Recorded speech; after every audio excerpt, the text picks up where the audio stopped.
part of what we're going to have to do is to start experimenting with new forms of journalism and how do we use social media in ways that reaffirm facts, separate facts from opinion. We want diversity of opinion. We don't want diversity of fact. By the way, it will require some government, I believe, some government regulatory constraints around some of these business models in a way that's consistent with the First Amendment, but that also says, look, there is a difference between these platforms letting all voices be heard versus a business model that elevates the most hateful voices or the most polarizing voices or the most dangerous in the sense of inciting violence voices. And that I think is going to be a big challenge for all of us that we're going to have to undertake. Barack Obama can't get Trump's name out of his mouth. Everywhere he goes is Trump, Trump, Trump. What's wrong with Barack? Well, guess what? The same thing is wrong with Trump. They keep talking about Barack Obama. They talked about Barack, or how you've been talking about him the last 30 minutes, or all of the Republicans. Just to be honest with you, what's good for the goose is good for the gander, Jesse. You know, one minute you say Barack Obama's too classy, and the next minute y'all say Representative Crockett is too over the top. So which one do you want? Should they meet you where you are, meet you where you're at, which I agree with. You want to get ugly? Let's get ugly. You want to be polite? Let's go with Barack Obama. To be honest with you, I agree. The 2008 and 2012 strategies don't work anymore. You need to fight fire with fire. And it appears that Representative Jasmine Crockett, who I know you folks love talking about her, she seems to be meeting Trump right where he's at with the same type of rhetoric. All right, well, for midterms, and that's something that they're not doing. I don't see any way the government could regulate what's being said on the internet without censorship. Yeah. So basically he's advocating for that, is he not? Because he said he wants to do it in a way that's, like, it sounds good what he's saying, but it's, if you think about it actually, like, logistically, I don't see how you could do that. Like, I'm not a genius. I just don't see how could a government censor what people say and it still be in line with the First Amendment. Like, I just don't see that there's any way that that can happen. I don't think it's even possible without them telling you what you can and can't say.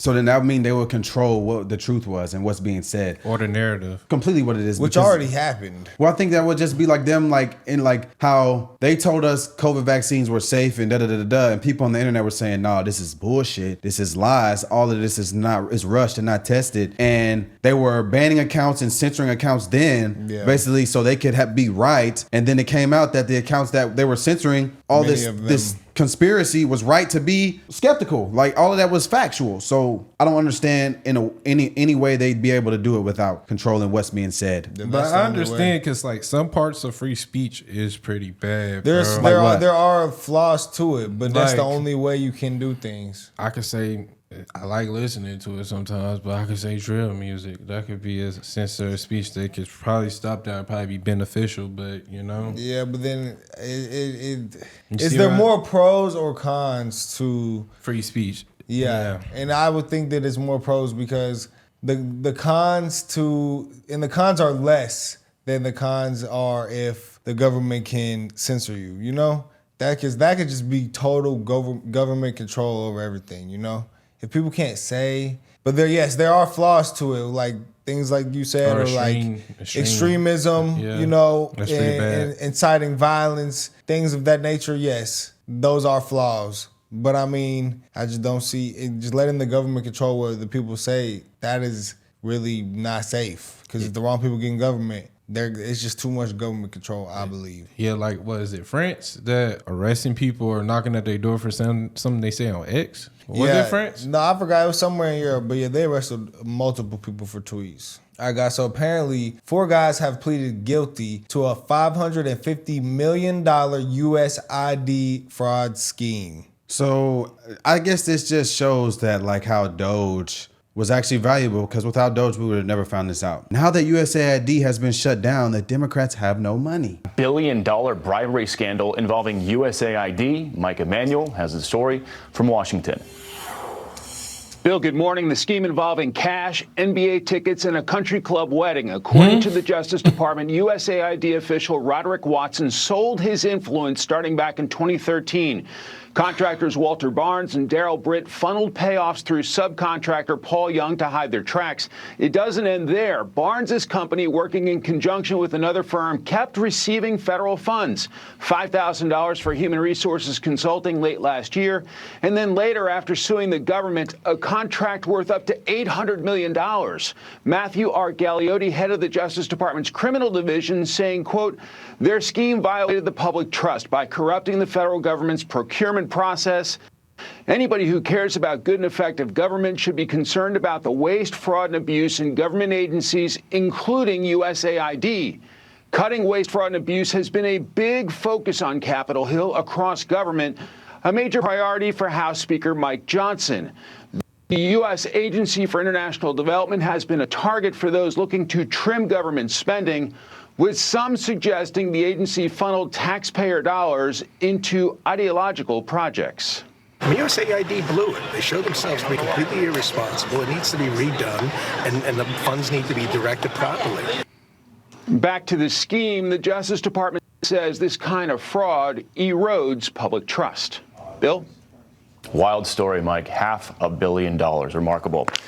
Mike Emanuel, live in D.C. for us. Thank you, Mike. Dang, Trump and them didn't even notice the first time. There's no one to investigate it, call it out. Yeah, so what Elon did was, a little, it was weird. But DOGE, we needed DOGE. Yeah, I mean, he definitely crashed out, but he's definitely doing us a service. I mean, the government With spending DOGE. was out of control, and we had to figure out where all that money that was being spent was going to and where it was.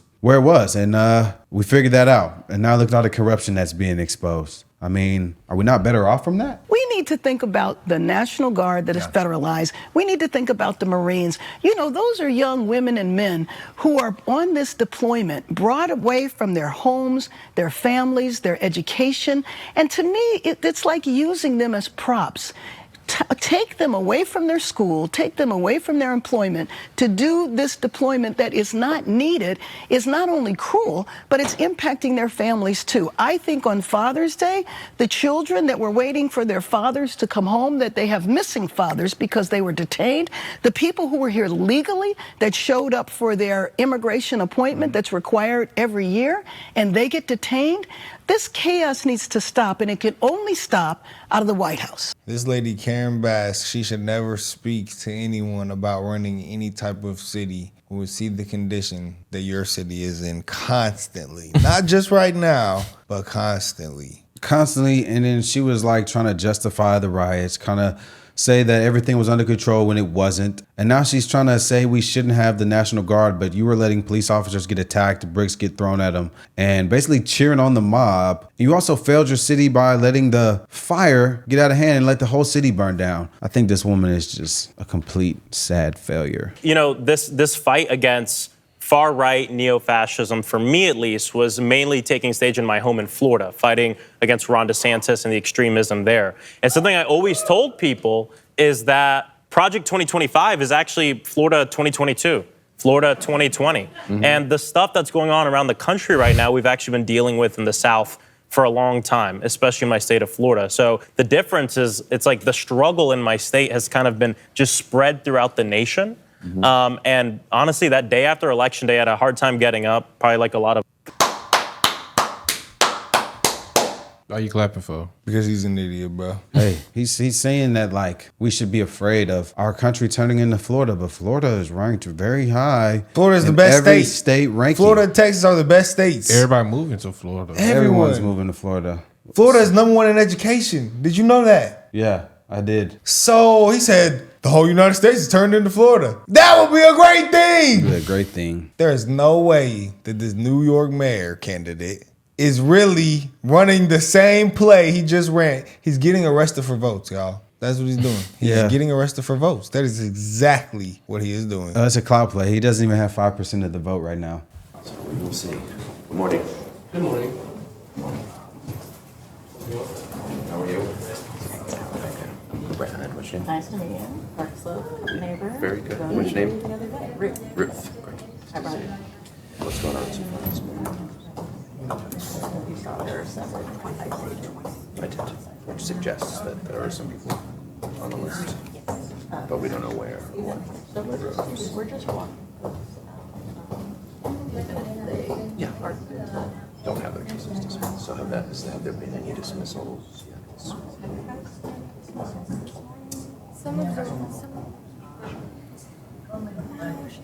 Some other observer has seen some. You did see a dismissal this morning. I Okay, it was okay. All right. But if you would like. This dude is weird, bro. Just want to get arrested again. That You is see so how many weird. cameras he got following him. He wants attention. Come on. He wants attention. He's a Like- fighter. That's what he's trying to show the people. He'll stand up to ICE and Trump. Authority by noon tomorrow. The National Guard will be redeployed to what they were doing before Donald Trump commandeered them.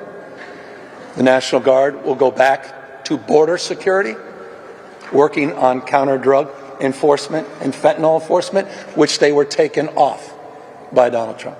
The National Guard will go back to working on what we refer to as the rattlesnake teams, doing vegetation and forest management, which Donald Trump took them off in preparation for wildfire season. The National Guard, men and women, will go back to their day jobs, which include law enforcement, that he took them off the job. Several days later. Breaking news. Let's get some information from Politico's Kyle Cheney. He says a federal appeals court has indefinitely blocked Judge Breyer's order to put Gavin Newsom back in control of the National Guard.